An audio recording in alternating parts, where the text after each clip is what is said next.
Maranhão, a 370 quilômetros da capital, São Luís, quase na divisa com o Piauí. Este candidato a vereador teve 168 votos na última eleição, mas na quarta zona da sexta sessão eleitoral, nenhum. Curioso é que ele vota lá. O senhor tem certeza que não errou o número? Com certeza. Marcilene foi fiscal voluntária em uma sessão eleitoral. Muitas vezes eu falava, pois se não compareceu a foto, você não pode confirmar. E a pessoa às vezes não confirmava, voltava sem votar, entendeu? E outras confirmava e não sabia quem era. E os mesários?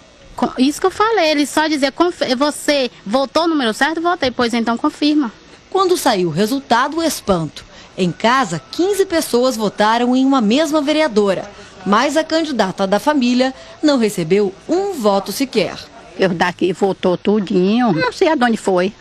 Em regiões mais afastadas das grandes capitais, a situação é parecida. Muita gente desconfia do destino do voto. A dificuldade é ir além da suspeita. O sistema eleitoral brasileiro é baseado em ciência e tecnologia, bem distante da realidade de quem vive aqui. Nestas casas, no interior do Maranhão, não há saneamento básico e a vista é a terra batida e um lixão. Modernas urnas eletrônicas são capazes de transformar o que se enxerga na tela em outra coisa. É o que afirma quem entende de tecnologia e informática. É possível você querer votar no candidato e a urna registrar que você votou em outro. Basta que arquivos programados para isso sejam colocados na urna eletrônica. Estes irmãos descobriram indícios de fraude nas eleições de Caxias. Um é analista e administrador de sistemas. O outro, programador, especialista em segurança da informação.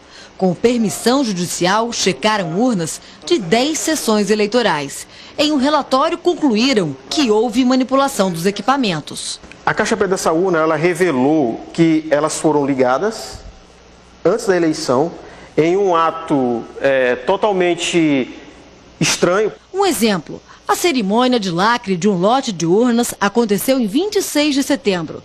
Em 3 de outubro, alguém mexeu nas máquinas, como mostra o documento. Para isso, seria preciso autorização do juiz, registrada em cartório, em ata. Não, no dia 3, eu não tô, deixa eu ver. Porque aqui na pasta não tem.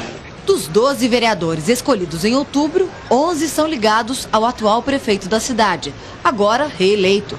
Procuramos saber a opinião deles sobre as possíveis fraudes. Quem tem compromisso não vai ter que sair. Esta é a lista de códigos digitais de uma urna no dia 15 de setembro. 10 dias após as eleições, os arquivos eram outros. Se houver algum programa externo da Justiça Eleitoral, certamente está caracterizada a violação. Pedimos para 2 especialistas de São Paulo analisarem os papéis e os relatórios. Alexandre Hashimoto é mestre em Sistemas Integrados, Microeletrônica e em Tecnologia pela Universidade de São Paulo. O programa foi totalmente alterado antes das pessoas votarem. Amilcar Brunazzo é engenheiro formado pela USP, especializado em segurança de dados. Desde 2000 investiga o comportamento de urnas eletrônicas. A hora que tem programa lá dentro que ninguém sabe de onde veio, eu não sei o que o programa faz. Ele pode fazer qualquer coisa, pode desviar voto, pode identificar voto, pode fazer o que quiser. Já o secretário de Informática do Tribunal Regional Eleitoral do Maranhão desvia do assunto. Formalmente esse processo chegou aqui ontem. Walter recebeu uma cópia do relatório faz 2 semanas. Tem que fazer uma auditoria para verificar. Eu recebi a incumbência da presidência que me encaminhou o relatório, eu tenho que devolver para ela. Marcamos a entrevista com a presidente do TRE, mas ela não nos atendeu. No dia seguinte, fomos ouvi-la novamente. A senhora não quer falar? A Polícia Federal já instaurou o inquérito. As urnas serão remetidas ao CETEC, que é a nossa perícia técnica, são peritos oficiais. Constatando a violação, a Polícia Federal então tentará determinar a autoria. Os que supostamente tenham violado essa urna serão indiciados. Com relação à anulação das eleições, isso caberá ao Ministério Público Eleitoral e à Justiça Eleitoral. O presidente do TSE não quis dar entrevista. Por intermédio da assessoria de imprensa, justificou. Disse que não recebeu nenhuma denúncia de partido político, juiz, promotor ou advogado. E que nem mesmo foi comunicado sobre suspeitas de fraude por qualquer tribunal regional eleitoral. O secretário de Tecnologia da Informação do TSE aceitou conversar. Ele conhece o caso. A urna é inviolável?